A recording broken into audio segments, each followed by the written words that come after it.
advances in speech processing. And I introduced ASR and TTS research at NICE. So somehow we coupled the ASR and TTS and then realized the semi-supervised learning for ASR and TTS parameters. And we also introduced the direct speech translation algorithm. So as a future work, we'd like to develop more advanced MT modules by deep learning, and also learn human perception and cognitive process. And there is many hints in human processing, and then try to implement those ideas into the ASR, TTS, and MT systems. Okay, this is the end of my talk. Thank you very much for your attention. Diagrams in those modules for ASR and T.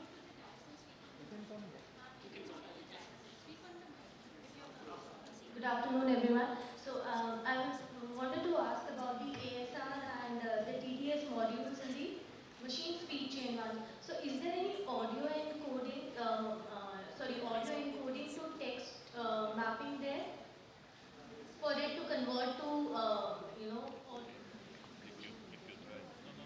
Thank you, sir, for giving valuable insights in the area of speech technology. Now, I would like to invite Dr. Amita Dev, Vice Chancellor of IGDTOW, upon stage to present Memento to Dr. Satoshi Nakamoto.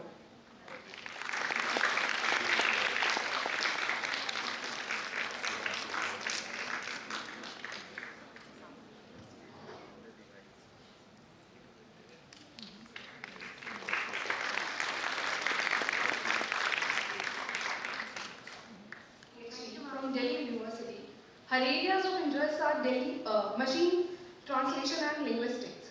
She has published various research papers in area of machine learning and linguistics. I would like to invite Dr. Arun Sharma sir to present bouquet to Professor Deepti Mishra Sharma.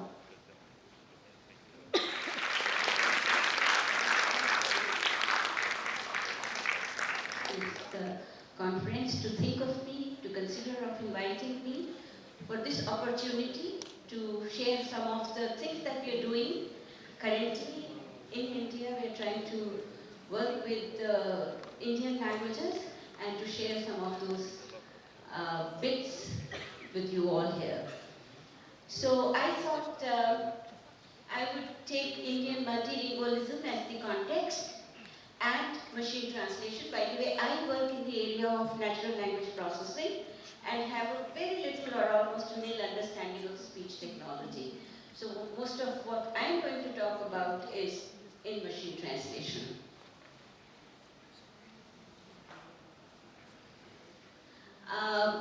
Who was actually to come here? I learned most of NLP with him because my basic training is in linguistics, and I have been working in this area for the last 20 years, that is in computational linguistics, and have learned a lot from Dr. Sangal and Chaitanya ji.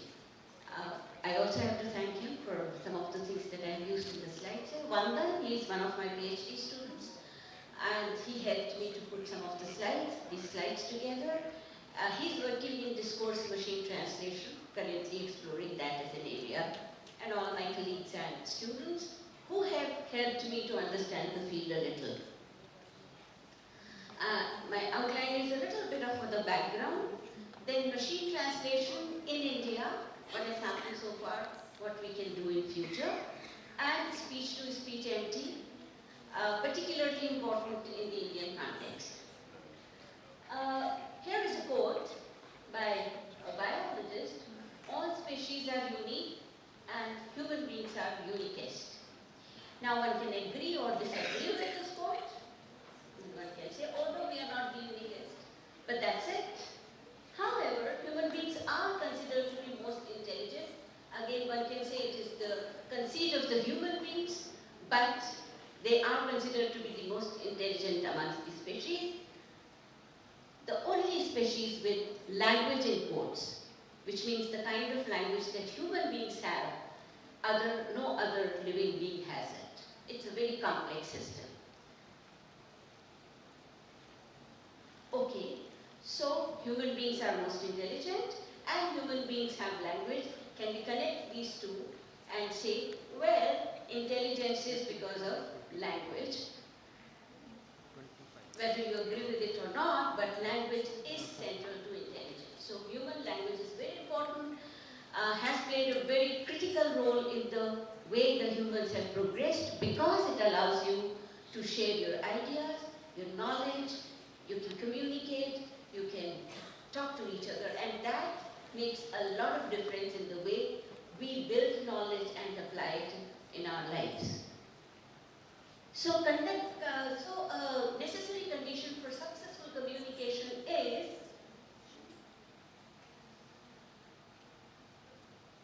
is sender and receiver must share a code and the rules enabling its operation. The pointer doesn't seem to be working. Okay. So, that is a condition. Else, this is what happens. We cannot really communicate because if we don't share the code, even if I speak, you will not understand. This is the linguistic scene of the world. So many languages from so many language families, that means very, very diverse world. This is the linguistic scene in India, and 22, since morning we have heard it often, 22 scheduled languages, 99 non-scheduled, that means 2011 Census of India has reported this, and that means 121 languages, 270 mother tongues. These are all figures which are official figures. With the population of this order, what is claimed in 2011 census that 96.76% of Indians have at least one of the scheduled languages with them, which means 22 languages are, if we can do some technology empowerment of 22 languages, 22 million languages, well, we will achieve great, let's say, service to the people of India. So with this, another interesting fact is that many people feel, and particularly if we interact within a certain section of Indian society, we feel every Indian knows English. But the fact is only 12% of Indians know English, of which only 5 or 6% are really fluent. Rest of them are not even that comfortable with it. This becomes a barrier. What becomes a barrier? So many languages, knowledge available in English, which only a small percentage of Indian knows, so there is a barrier. Another fact, another scenario today is that mobile phones, smartphones, laptops, tablets of various kinds are now easily accessible to a common man in India. Some studies indicate that the number of smartphone users in India will double by 2022, and already it is fairly high. Another study says that 40% of Indian smartphone users today are below the age of 25. So in another couple of years, it's going to be really, really high. Some more facts are large quantities of e-content available on the net. The language of the content may be different from the language of in which some knowledge is available. Material for higher education has been developed is available. Several international universities have put it up there, and even Indian government has done it. And all that is available, all that is in English. Most of the material is in English. Literacy rate in India is 74+%, and that I'm a little skeptical because that doesn't mean that a person is comfortable reading. 74% is official figure, but people who are really comfortable reading and writing very fluently on these electronic gadgets may be still lesser. Barriers increase. So how do we overcome this barrier? And then the question to ask is, because we are talking of multiple languages, can machine translation help? Can the technology help there? And let us look at translation now. So we heard just an excellent lecture by Professor Nakamura on speech technology. Translation is another very, very challenging area. And when I'm talking of translation, I'm not talking of machine translation right now. I'm talking of translation. Is it challenging for humans? Yes. Does perfect translation exist? I don't think so. But you put a question mark. By that I mean when a human being is translating, not machine. When nuances of the source and target don't match, because if we start looking at language as an information encoding system, then two languages have different ways of encoding information. Therefore, when you go from one language to the other language, the mapping will never be one-to-one. There are always approximations, there are always different ways languages encode, and not just different ways, different information that languages encode. Therefore, this mapping can never be one-to-one. There will always be gaps. And then there are certain nuances which can be missed, which leads to some of these examples. An American t-shirt maker in Miami printed shirts for the Spanish market, which promoted the Pope's visit. Instead of "I saw the Pope," which is El Pope, the shirt read "I saw the potato, La Papa." Because instead of El Papa, El, they wrote La. Now that changed the entire thing in Spanish. Similarly, Pepsi's "Come Alive with the Pepsi Generation" translated into "Pepsi brings your ancestors back from the grave."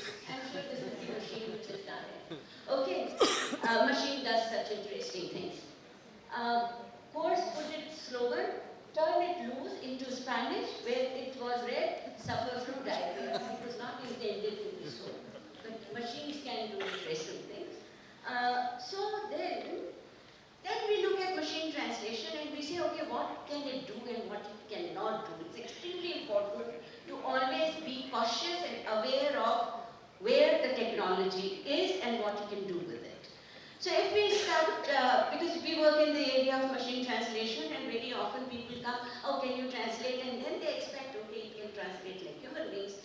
Can machine translation translate poetry? Of course not. Can MT systems translate prose literature? Literature I'm talking about. Definitely not yet.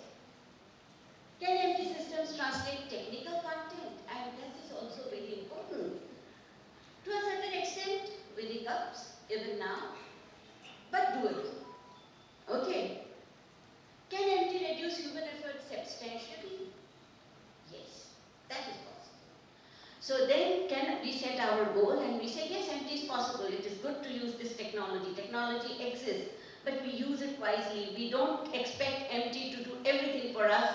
We say, okay, MT is something I as a translator can use and increase my efficiency and reduce my time and effort.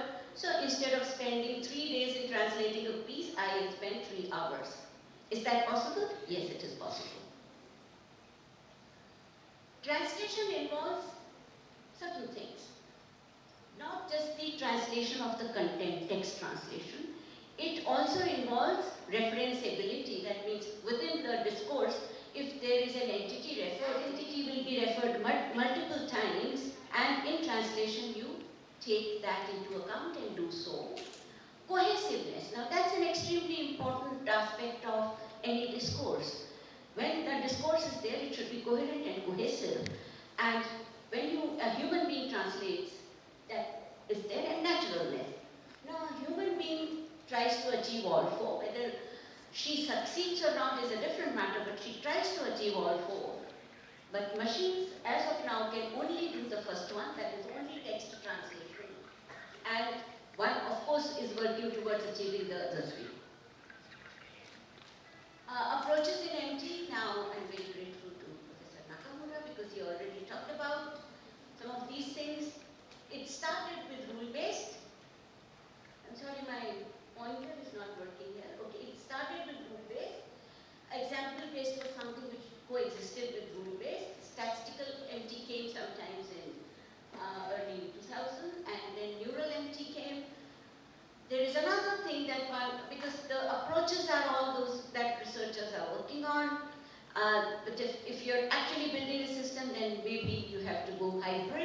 and adopt whatever is best and combine it.